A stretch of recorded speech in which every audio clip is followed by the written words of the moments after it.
All right, from the sports desk, let's get straight into it. Rugby's greatest rivalry kicks off at Ellis Park in Johannesburg when South Africa and New Zealand meet in the first of 4 test matches.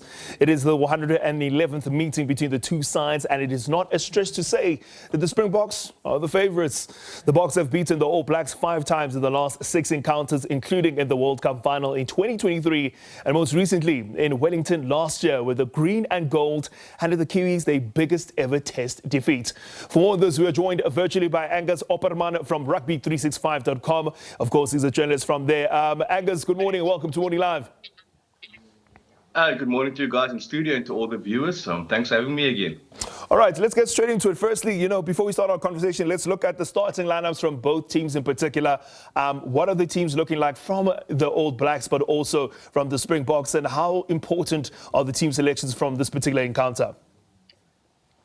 I think the first thing we're missing is the Kiwis, who's not available due to a hamstring injury. But, what an opportunity for a guy like Paul de Villiers. He played 3 test matches in the Nation Championship, who was one of the best players for the Stormers, and now he's putting his name up in the international scene against the All Blacks, for the first time in his career. So I think we're going to miss his leadership, but you got a guy like Peter stepping in, Jesse Kriel as captain of the side before. There's leaders like Rowan Nortje at lock who captained the Bulls. So in terms of leadership, the Boks should be fine.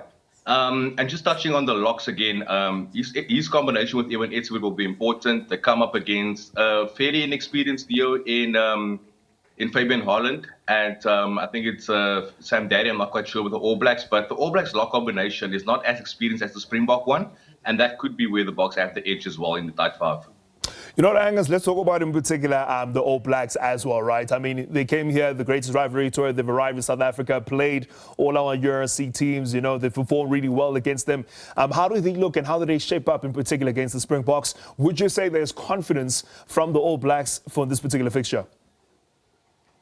They'll definitely have confidence. They got a few good wins. I think the first game against the Stormers in Cape Town was always going to be a bit rusty for both teams, especially for them, for their first tour game.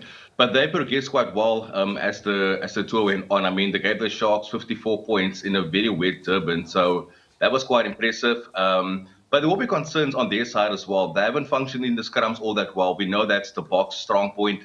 There were moments under the high ball where they got targeted against the Stormers, particularly where they didn't actually do too well. Have they fixed that? It's not something that's hard to fix in a week's time. So I'm pretty sure they address those issues, but I think they'll probably have better momentum going into this test. The Boks haven't played in 2 weeks. They've been together now for a couple of weeks and played a few matches. Most of the players got game time under their belt. Barring Ori Savio's at number 8 who came back late into the squad. Cameron Roy got starting for them as well. He hasn't played any tour matches so far. Could that be a factor? Could they be rusty at an Ellis Park at altitude? Will they run out of breath? We'll see. These guys are professionals. But I think on the All Black side, they will be confident heading into this one. But Ellis Park's a different beast, eh? It is. They're always talking about, yesterday speaking to the All Blacks legends in particular, also Dan Carter was mentioning how important and how different the vibe is when it comes to Ellis Park. But listen, because running out of a bit of time, score predictions or just predictions, let's say win predictions, probabilities, let's talk about that in closing. What do you think about that? I think the Boks will take it, but it will be no more than 7 points. All right, we've heard here from Angus Opperman, no more than 7 points in particular for the Springboks versus the All Blacks. But listen, we'll be back straight out of the break. You're watching Morning Live.